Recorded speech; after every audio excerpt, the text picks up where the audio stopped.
तो आप collector office Raipur में, और यहाँ पर रायपुर जिले में ओबीसी जनगणना के लिए जो बीएलओ बनाए गए हैं आंगनवाड़ी कार्यकर्ता और शिक्षक लोगों को, उन्होंने ये ओबीसी की जनगणना करने से तकलीफ जाहिर किया है और उस संबंध में अपना एक ज्ञापन कलेक्टर महोदय को दिया है। तो उसी संबंध में हम बात करेंगे।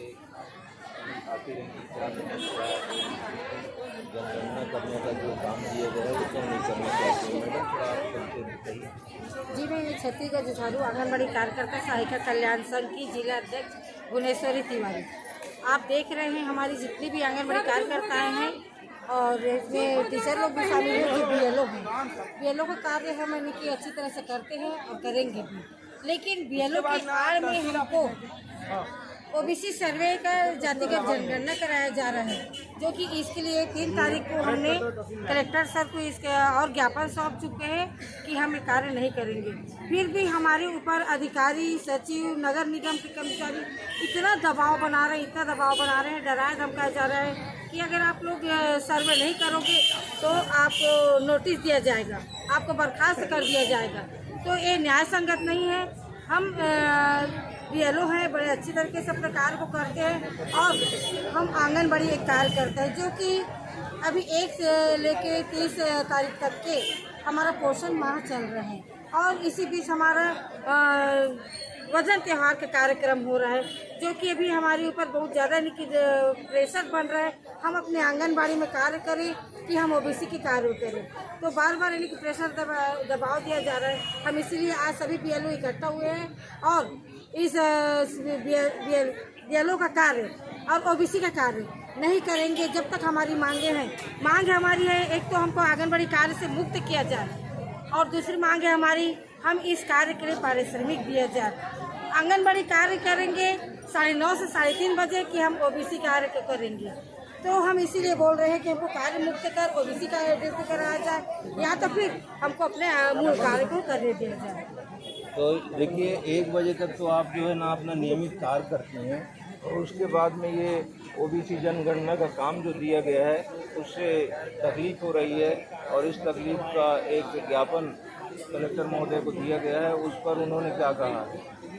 जी, अभी सर ने कहा है कि अभी आप लोग की बात को, आपकी भावनाओं को, आप लोग की जितनी भी समस्याओं को अच्छी तरह से बिंदुवार उन्होंने पढ़े और हमको आश्वस्त किए कि आप लोग की बातों को, अभी कलेक्टर सर तो नहीं है फिलहाल, अभी तो आएंगे तो उनसे सभी बातों पर सकारात्मक विचार करेंगे। सकारात्मक विचार करेंगे। हमारे बीच में एक जुझारू कर्मचारी रहता है झा साहब, इन्होंने बहुत संघर्ष किया है, उनसे हम बात करेंगे कि इनकी समस्याएं क्या हैं और किस प्रकार से सामंजस्य बैठा करके, क्योंकि ओबीसी का कार्य भी करना है, वह भी एक ज़रूरी काम है, बहुत बड़ा वर्ग है, उसका भलाई भी देखना है।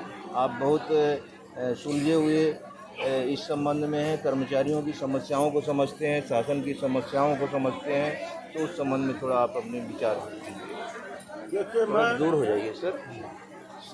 शासन की समस्या को नहीं समझता, ओबीसी का पुण्य का काम है उसको नहीं समझता। आज 20 साल से आंगनबाड़ी के महिला कार्यकर्ता लोग संघर्ष कर रहे हैं। आपको जनगणना कराना है तब इनका उपयोग करते हो, चुनाव में मतदाता पर्ची बांटना है तब उपयोग करते हो। ये काम कौन करता है? नियमित शासकीय कर्मचारी करता है। जब नियमितीकरण की बात आती है तो इनको आप आंगनबाड़ी मानते हो और बाकी समय में जो सरकारी कर्मचारी, जो शिक्षक, बाबू, पटवारी को करना चाहिए वो काम आप इनसे करा रहे हो। मैं मुख्यमंत्री से लेकर कलेक्टर तक से एक ही लाइन की बात करूँगा कि ये काम करेंगे, बीएलओ का काम करेंगे, मतदाता सूची का काम करेंगे, ओबीसी के जनगणना का सब सरकारी काम करेंगे। सबसे पहले इनको सरकारी घोषणा करो और कम से कम चतुर्थ श्रेणी को वेतन दो। ये गलत बात है कि एक तरफ आप मैंने मानते नहीं और दूसरे तरफ उनसे काम लेते हो, और बल्कि इनको डरना नहीं चाहिए, तुरंत काम को बंद करना चाहिए। तब सरकार को समझ में आएगा कि गाँव में एक बस्तर के जंगल क्षेत्र में आपको नक्सली के बाद पुलिस और सेना का आदमी नहीं मिलेगा, लेकिन हमारे आंगनबाड़ी की महिलाएं मिलेंगी और देश का, प्रदेश का शासन का काम करके उनके साथ अन्याय हो रहा है। है तत्काल बंद होगा। बहुत अच्छा है आपका कहना। बेसिक काम महिलाएं करती हैं और महिलाएं क्या आंगनवाड़ी की कार्यकर्ता हैं और इनका ख्याल शासन नहीं रख रही है, अपना काम निकालती है।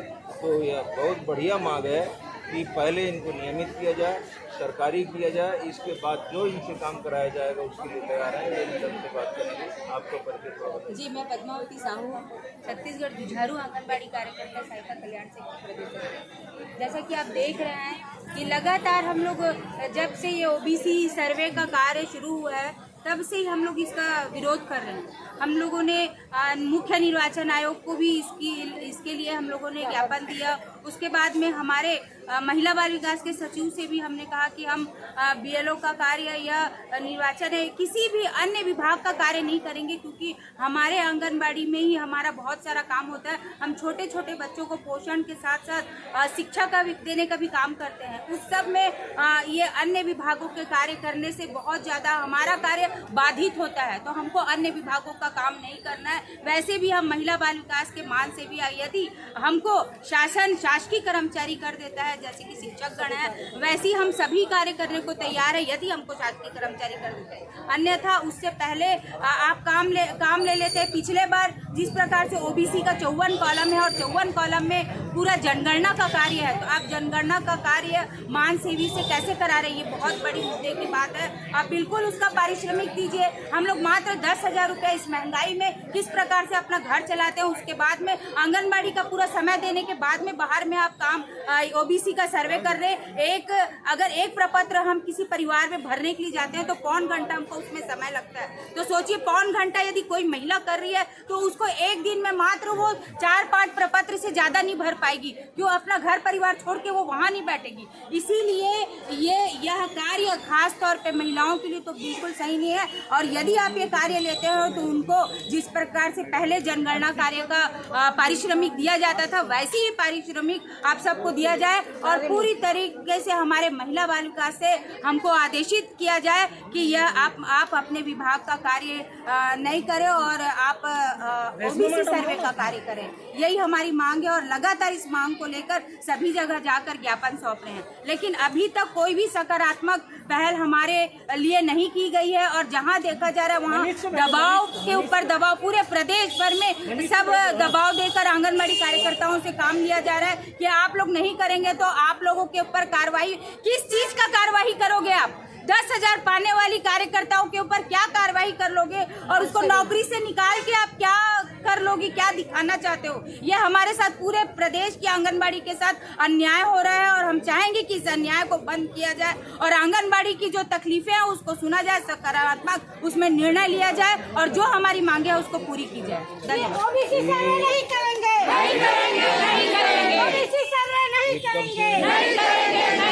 एक महीना हो गया इसका आदेश ये हमको 25 सितंबर तक दिया जाए बोल रहे हैं। और सोचिए जहाँ बीएलओ का क्षेत्र है वहाँ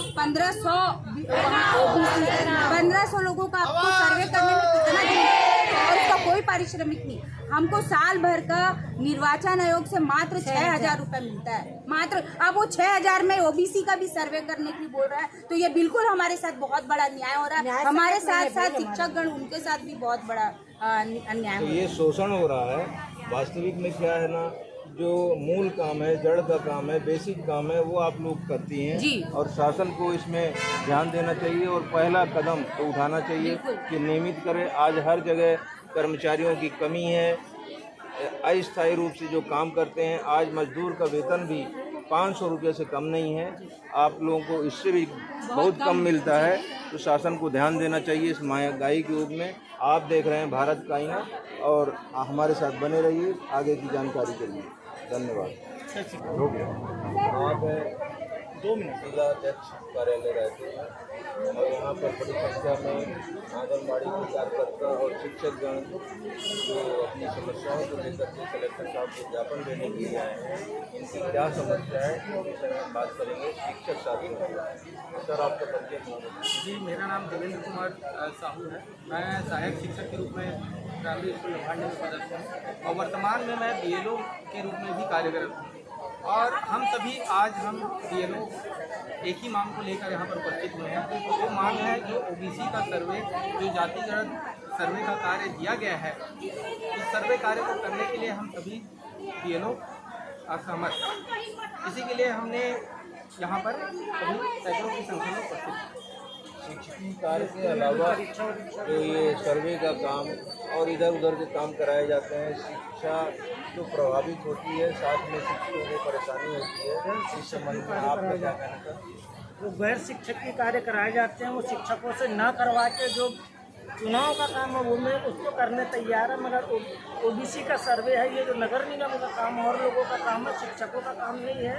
तो गैर शिक्षकीय कार्य शिक्षकों से ना करवाएं, इससे हमको BLO सर्वे जो है इससे कार्य मुक्त किया जाए, ये चाहते हैं। क्योंकि स्कूल में भी अभी परीक्षा का समय है, तिमाही परीक्षा है, अब वहाँ करेंगे कि यहाँ सर्वे करेंगे, फिर बच्चों को पढ़ा नहीं पाएंगे, इससे हमारा बहुत नुकसान होता है। बाद में रिजल्ट भी खराब आया है बोलते हैं बच्चों का, हमारे ऊपर कार्रवाई की जाती है। करना पड़ेगा ये मांग है, और इसके लिए क्या है कि अभी परीक्षा का समय आएगा, रिजल्ट खराब होगा, और एक जबरदस्ती का है कि ग्राम पंचायत, नगर पालिका और नगर निगम का चुनाव का कार्य करने के लिए तैयार है। सर आपका थोड़ा परिचय हम लोगों को गैर कार्य कराया जाता है, और अभी नई शिक्षा नीति लागू हुई है, जिसके तहत सभी बच्चों को अच्छी एजुकेशन देना है, जो बेसिक नीड्स हैं उनको बताना है। लेकिन ऐसे जो पीक मोमेंट में जब बच्चे पढ़ना शुरू किए रहते हैं, गैर शिक्षकीय कार्य आता है और बच्चों को पढ़ाई बहुत प्रभावित होता है। इस कार्य से हमें मुक्त रखना है। हमारा नहीं चलेगा,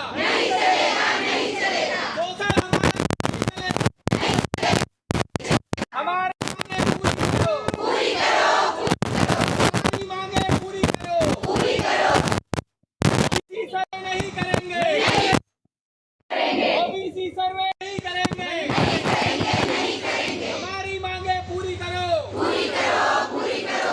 BLO शोषण नहीं चलेगा, BLO शोषण नहीं चलेगा। रायपुर जिले के समस्त BLO को घर घर H2H, DSE, demographic similar entry और DBC का जातिगत सर्वे कार्य करने का आदेश दिया गया है। बताया गया है कि OBC सर्वे कार्य सुप्रीम कोर्ट के आदेश के तहत ही किया जाना है, जिसमें 54 बिंदुओं पर जानकारी एकत्र किया जाना है, जबकि OBC सर्वे पंचायत एवं नगर निगम के द्वारा किया जाना चाहिए, जिसको कि BLO को अतिरिक्त कार्य के रूप में दिया गया है। BLO को H2H और DSE सर्वे करने में एक घर में 1 घंटे से भी अधिक का समय लग रहा है। ऐसे में OBC के 54 बिंदुओं पर जानकारी लेते हुए सर्वे कार्य समय पर पूर्ण कर पाना तो संभव नहीं है। उक्त सर्वे कार्य को करने के लिए BLO को मूल विभाग से कार्य मुक्त या अनुमति नहीं दिया गया है। साथ ही विभागीय कार्य करते हुए सर्वे कार्य करने को कहा जा रहा है, क्योंकि सभी BLO या तो शिक्षक हैं या तो आंगनबाड़ी कार्यकर्ता। BLA लोगों को विभागीय कार्य खत्म करने में ही सुबह 10 बजे से 4:30 बजे का समय लग जाता है। दिन भर कार्य करके सभी थक गए होते हैं और अधिकांश BLO महिलाएं हैं, जिनको सुबह शाम घर के भी दायित्वों को निभाना होता है। ऐसे में 5 बजे के बाद सर्वे कार्य करने में बहुत ज़्यादा कठिनाई हो रही है। शाम के समय गली मोहल्ले में महिला BLO को कई बार असामाजिक तत्वों से भी सामना करना पड़ता है। अतः उक्त समस्याओं को ध्यान में रखते हुए बिंदुवार निम्न मांगे समस्त BLO के द्वारा रखी गई है। इन सभी बिंदुओं पर उचित मार्गदर्शन एवं दिशा निर्देश प्रदान करते हुए त्वरित समस्या समाधान करने की मांग कलेक्टर एवं जिला निर्वाचन अधिकारी रायपुर को समस्त BLO जिसमें शिक्षक एवं आंगनबाड़ी कार्यकर्ता हैं ने 18 सितंबर को ज्ञापन दे दिया है। रैली के रूप में शिक्षक और आंगनबाड़ी कार्यकर्ताओं ने जुलूस निकाला। यहाँ तक कलेक्टर कार्यालय के सामने प्रदर्शन कर नारे भी लगाए। कलेक्टर की अनुपस्थिति में अतिरिक्त कलेक्टर ने ज्ञापन लिया। बाद में कलेक्टर डॉक्टर गौरव सिंह ने चर्चा की और समस्या का समाधान करने का आश्वासन भी दिया। उन्होंने कहा कि सांख्यिकीय विभाग द्वारा यह कार्य कराने पर विचार विमर्श किया जा रहा है। BLO संघ की मांग है कि मूल विभाग से BLO को सर्वे कार्य के लिए मुक्त किया जाए। ओबीसी सर्वे से बीएलओ को मुक्त किया जाए। यह कार्य कोर्ट के द्वारा जिनको दिया गया है उस विभाग से करवाया जाए ताकि सभी बीएलओ अपने मूल विभाग के कार्य भी संपादित कर सके। बीएलओ को अधिकांश कार्य जो है वो मोबाइल के ऐप के माध्यम से ऑनलाइन करवाया जाता है, जिसके लिए निर्वाचन कार्यालय द्वारा किसी भी प्रकार से मोबाइल की सुविधा नहीं दी गई है। बीएलओ को स्वयं के खर्च पर अपने मोबाइल से सारे कार्य करने होते हैं, जो कि वर्तमान में मोबाइल इंटरनेट डेटा प्लान काफ़ी अधिक महंगे हो चुके हैं। तो बीएलओ को मोबाइल भत्ता भी दिया जाए। विगत कई सालों से सारे बीएलओ 6,000 के वार्षिक मानदेय पर कार्य कर रहे हैं, इसीलिए वार्षिक मानदेय 18,000 से 20,000 तक बढ़ोतरी की जाए। सर्वेक्षण के दौरान महिला बीएलओ की असामाजिक तत्वों से सुरक्षा व किसी भी प्रकार की अप्रिय घटना की जिम्मेदारी किसकी होगी, ये भी सुनिश्चित हो। ज्ञापन की प्रति निर्वाचक रजिस्ट्रीकरण अधिकारी विधानसभा क्षेत्र क्रमांक 47, 48, 49, 50, 51 को भी दी गई है। पद्मावती साहू, प्रदेश अध्यक्ष आंगनबाड़ी कार्यकर्ता संघ ने बताया कि हमसे हमारी योग्यता और वेतन से कई गुना कार्य दबावपूर्वक लिया जाता है, जो मानवाधिकारों का उल्लंघन है। शासन हमें शासकीय कर्मचारी नहीं मानता, पर काम एक कंप्यूटर में दक्ष तकनीकी जानकर की तरह मान कर लिया जाता है। सारे काम मोबाइल ऐप से ऑनलाइन भी करना होता है। ग्रामीण क्षेत्र की कार्यकर्ता का पूरा परिवार हमारी मदद में लगा रहता है। कारण नेटवर्क ना होने से शहर के चॉइस सेंटर से पैसे खर्च करके कराने पड़ते हैं और इसके एवज में वेतन प्रति माह केवल 10,000 दिया जाता है, जो कि एक मजदूर के वेतन से भी कम है। इसी तरह की जानकारी के लिए हमारे साथ बने रहिए, देखते रहिए भारत कायना यूट्यूब चैनल। वीडियो पसंद आई हो तो वीडियो को लाइक करें, चैनल को सब्सक्राइब करें। धन्यवाद।